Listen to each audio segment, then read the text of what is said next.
নির্বাচনী প্রচারণা শেষ করে দুদিনের জন্য ধ্যানে বসতে যাচ্ছেন ভারতের প্রধানমন্ত্রী নরেন্দ্র মোদী।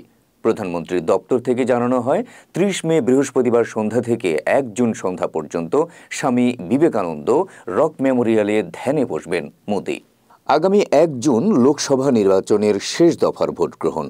৮ রাজ্য এবং কেন্দ্রশাসিত অঞ্চলের ৫৭টি আসনে ভোট গ্রহণ হবে সেদিন।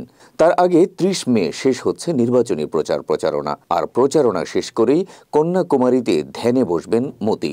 আনন্দবাজার জানায়, যেখানে ধ্যানে বসেছিলেন দার্শনিক, ধর্মীয় সাংস্কৃতিক ব্যক্তিত্ব, রামকৃষ্ণ মিশন প্রতিষ্ঠাতা স্বামী বিবেকানন্দ, সেই ধ্যান মণ্ডপমেই বসেই ধ্যান করবেন ভারতের প্রধানমন্ত্রী। তবে ধ্যানে বসার ঘটনাটি এটিই প্রথম নয় নরেন্দ্র মোদীর জন্য।